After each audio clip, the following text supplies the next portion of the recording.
Nope. So this weekend I was scrolling on TikTok and I started coming across the conversation of does gaming suck now? And it's come as kind of a surprise to me because I'm led to believe that this is one of the greatest gaming years ever. It seems like every single week we're getting a high quality game, not just a good game, a potential game of the year nomination. This week we're getting Death Stranding 2.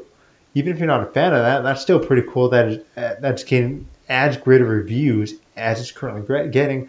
But also we had Clair Obscur Expedition 33, Doom the Dark Ages, Mario Kart World, the Switch 2 launching. That's not a software, but that's a part of this year's gaming. We've had Dynasty Warriors Origin. We've had Kingdom Come Deliverance 2. We've had The Blueprint. We have so many great games coming out now. And now I get that there might be very minor annoyances. And I get that. I'm the same as well. There's certain things that I'm complaining about that gaming has now that kind of frustrate me. Like the having to install a game, even if you get a physical, you can't just pop it in and play it unless it's this game right here, Cyberpunk on the Switch. But every other game, you have to install it first, and that's frustrating. I get that. Plus, there's a lot of day one patches, a lot of games coming out broken, third-party launchers. If you have the PC and you play on Steam, that is frustrating, annoying. DRM checks, anti-cheating checks, DLC, early access, deluxe editions, deluxe ultra editions, any edition above the basic edition is a little annoying and frustrating. I get that. But for the terms of quality gaming, there's been no better time for gaming. And variety in gaming. I see that all the time as well. Sure, there doesn't seem much variety if you're playing like mainly sports games or Call of Duty games or those games that come out every single year that sell tens of millions of copies. Maybe if you play those games, it feels like there isn't much variety, and maybe those kind of games are dipping in quality at the moment. And maybe if you're looking at just the screenshot, a lot of the games look very similar. And if you are looking for more variety, and I understand that, we all want variety, we all want different style of gameplay, we all want different style of games. I highly suggest you look into the indie sphere because this is the one part where indies are going to win because they are not investing and they can't invest as much money as the AAA developers can. So therefore, they're being a little more creative. They're being a little more creative with their graphics. They're being a little more creative in their gameplay. And because they're also not investing as much, they can take more risks and try new things. And a few examples of this is a game like Blueprints, which is considered to be one of the best games coming out this year. I could very well see it getting nominated just because it's an indie game that has captured a lot of the audience. But there's also like the Plucky Squire, there is Animal Well, there's Bakeru, there's Cuphead, Sea of Stars, The Root Trees Are Dead, Hades, Balatro, Chia, Dead Cells, Clair Obscur Expedition 33, Deltarune, and a recent game that's just come out that I've heard great things about. I've not had a chance to try it, called The Altars. So a lot of these games are very different from each other. And that's why I do encourage other people to really just venture out there, to not just stick to one genre, to not just stick to one console.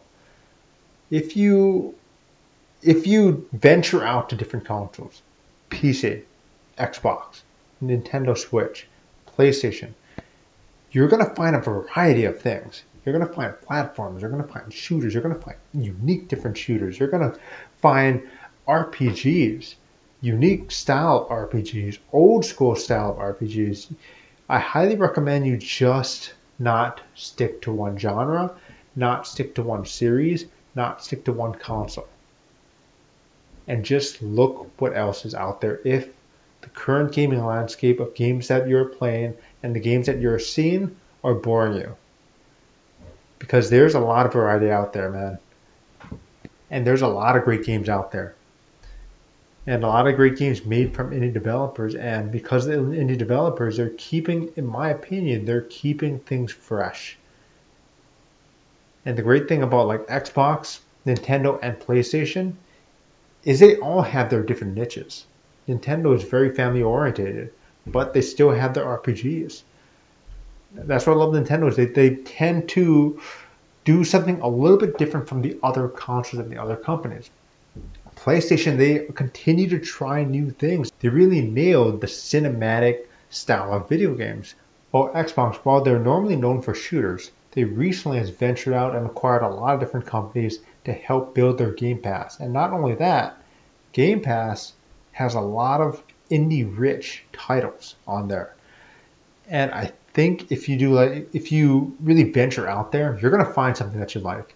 And honestly, if you still venture out there and you're like, you don't have to try it all. You could just watch some gameplay and say, okay, that doesn't look like fun, that doesn't look like fun, that doesn't look like fun. Then maybe the truth is you're just not into gaming anymore.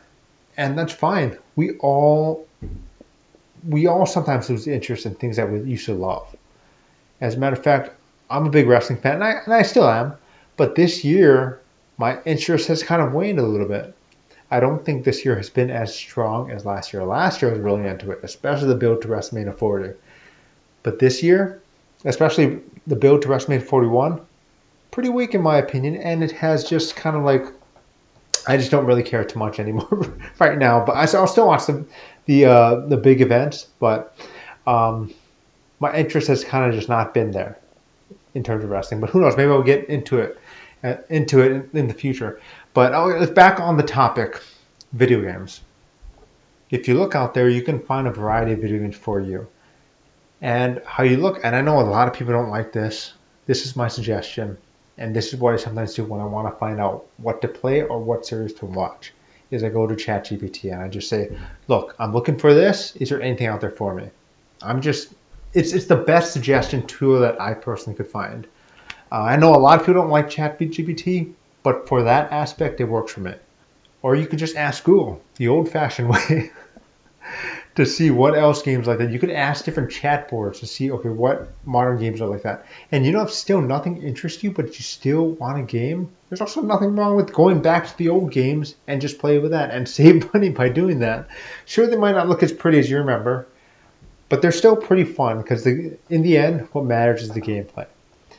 And the main thing is that you're having fun playing games, and that's how games are meant to be, is to have fun.